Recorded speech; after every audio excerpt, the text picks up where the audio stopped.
En Eva Björnsson. Já, takk fyrir. Ég fekk fína kynningu, þannig ég ætla ekkert að kynna mig. Ég hef enga hagsmuni gæta, ég að kynna þetta og ég sem sagt eins og sagði, ég að gera mastersverkefni þar sem að við erum að athuga hvort að þetta virkar í þeirri móttöku. Við erum alltaf með móttöku með einstaklingum með sykursýki og þar skoðaði ég hjá einstaklingum með sykursýki tegund 2. Og það eru mikilvægt pælingar og hugsanir á bakvið í appinu hjá þeim og þeir eru ákvarðantöku byggjast að mestu leyti á tilfinningum hjá okkur og það er 80% á móti 20%. Við talum þetta sem krókódílaheilann, myndrænt og skynsemina og það sem hefur verið er að matvælaiðnaðurinn og ekki síst skyndibita og sælgætiðnaðurinn, þeir eru svo sniðugir að þeir markaðssetja þannig að við erum alltaf að nota þennan heila. Við bara finnum bragðið af matnum, leiðum við sjáum það og svona heilbrigt og heilsu er oft í töflum og svona texta sem fangar okkur ekki nógu mikið þannig. Þannig að Sidekick segist leita eftir því að hafa hlutina einfalda og myndir fangi strax hugann. Og auglýsingar, sjá smá hvað hreyfing sé góð og maður tekur ekki eftir þessu.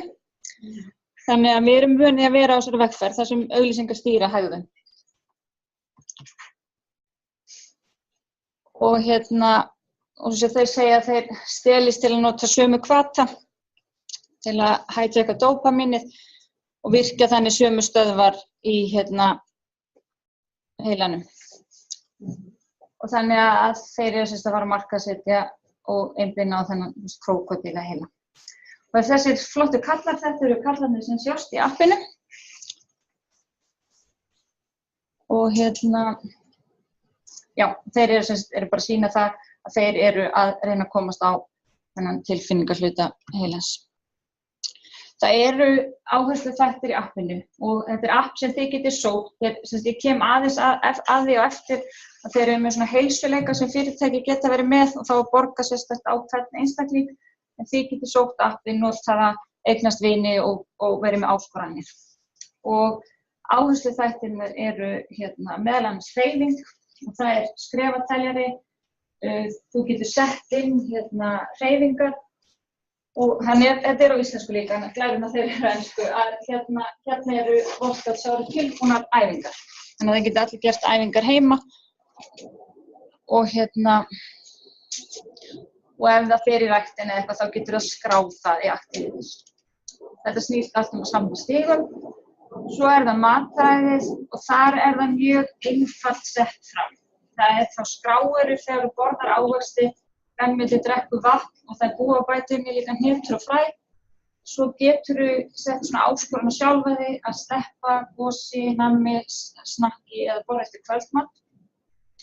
Svo er svengdarmæli, þannig að þar er verið að leggja áherslu á svona núvitund þegar þú borðar. Þá er það sem sagt verið að reyna að venja okkur af því að borða of mikið eða of hratt eða í svona græði. Þannig að það er inni í matvælaveðstótinu. Og svo er alveg töluvert mikið af svona hugaræfingum. Og sem sagt bæði mindfulness æfingar, slökunar og svo er líka bara svona, hvað kallar maður, svona dáleiðslega eða svona leitt í gegnum slökun. Og seinast ég vissi það var þó bara ensku, en til dæmis ef við myndum bara taka slökun á fótum, þá gætum við þess að nota þetta hvenær sem er í vinnunni og þá kemur lýsing, sitt eða liðu, slakað á í fótum og svo stillir í tíman, bara loka augunum og tíminn það pípur þetta er búið og allt þetta fer upp í stigagjöfina. Og þegar þú ert búin að safna ákveða mörgum stigum, þá er þetta sannar gjafir. Þannig að þú gefur, með því að þú safnir stigum, þá gefur Sidekick vatn til UNICEF. Þannig að það er þessi jákvæða hvatning. Þannig að, og það er hægt að eignast vini í þessu eða þið gæti bara vinnustaðurinn, bara sótt appið, skorað á hvort annað og þá getið séð vegferðina hjá hvort öðru og bara hvað við búin að gefa mikið vatn og hvert við komin. Og þetta rosalega einfalt í notkun, en auðvitað pínu gallið við kannski stundum erum ekki dugleg að nota appið. Það aftur komið ljós hjá mér í minni rannsókn, hvernig þeim gekk að nota appið. Og aðeins eins og þeir tala að ég ætla að stoppa hér. Ekki veið. Að yfirborð ísjakans er þetta sé leikur og keppni, innbyrðis keppni, en þetta byggist að miklu leyti af vísindum og greiningu. Og tölvulíkön notuð til þess að reikna út hvað henta hverjum notenda best og þeim gefið verkefni sem þau þurfa að leysa. Það þegar þú ert í þessari áskrift, eins og heilsuleikarnir eða borgarinn á.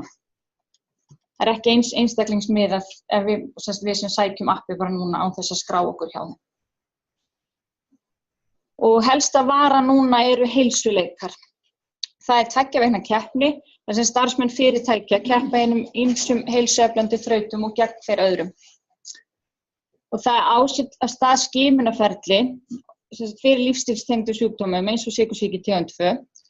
Þar eru nokkrar spurningar og út frá þessum spurningalista ákvarðað hvort notandi þurfa frekari aðstoð að halda.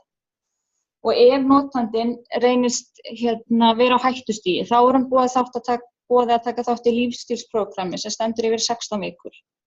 Þar fær hann sérsniðna áætlun og það prógrammi sem ég notaði í rannsókninni minni. Og til að skoða hvort að það væri það sem myndi henta þessum hópi. Og þetta eru þessir heilsuleikar. Og ég spurði það sérstaklega hvað þetta kostar, mér minnir að 25 mann eða eitthvað.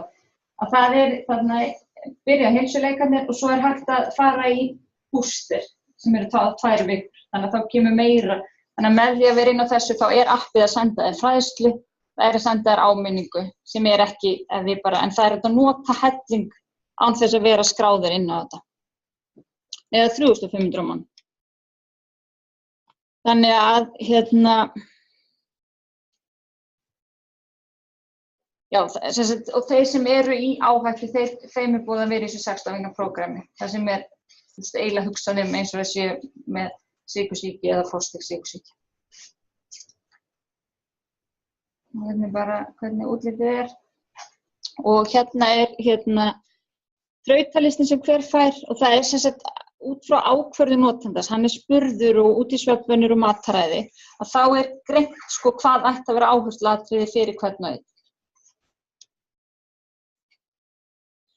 Og niðurstöður eftir, það voru heilsuleikar í Reykjavíkurborg, 2200 notendur og bara, þeir slepptu 1 tonn af sykri og gáfu 229 lítra af vatni og þannig að þetta kemur svona saman, þannig að þið sjáu hvað þið eru saman búin að safna miklu, hvað þið eru búin að labba mikið, eins og þetta, það mælt, hversu oft í kringum hnöttinn gat þetta fyrirtæki skrefin. Mér gekk rosalega illa að finna þennan abstrakt. Það einhverjar rannsóknir í gangi, þannig að þeir eru farnir að fullyrða að sé betra meðferðarhæfni og að það sé betri árangur. En þau eru að fara að senda mér einhverja greina, þannig ég hef ekki alveg niðurstöður úr þeim núna.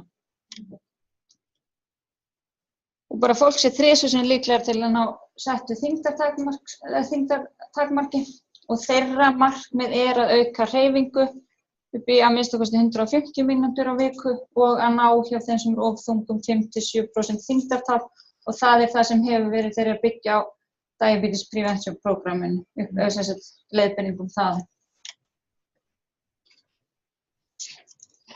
Og fólk var líklegt til þess að halda áfram að nota Sidekick eftir að þessari meðferð lauk.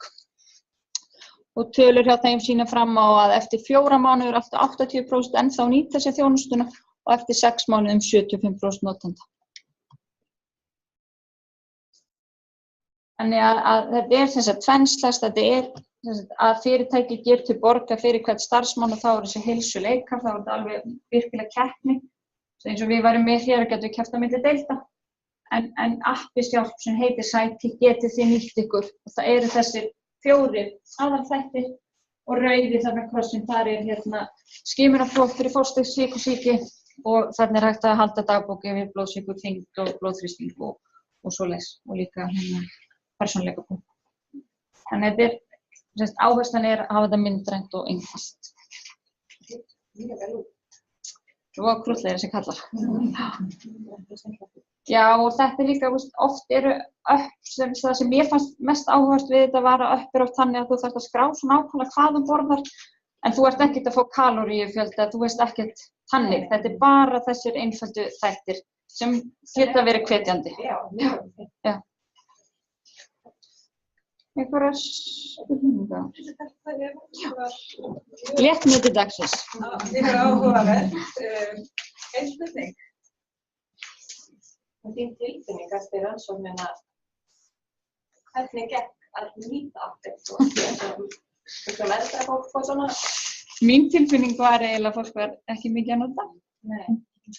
Að byrjaði rosalega vel, en þetta er náttúrulega bara mín tilfinning. Gagnasöfnin var, það tók 18 mánuði að var að klárast og ég held að sé pínu með þetta eins og önnur upp og þið kannski hafið einhver prófað að taka einhver lífstílsapp og þau endist kannski ekki voða lengi, en auðvitað voru margir sem nýtti þetta rosalega vel og allan tíma og einhverju hluta vegna var svona seinni partinn í rannsókninni verri notkun á appinu, hvað sem en hins vegar hafa þeir notað þetta heilsuborg með frábærum árangri.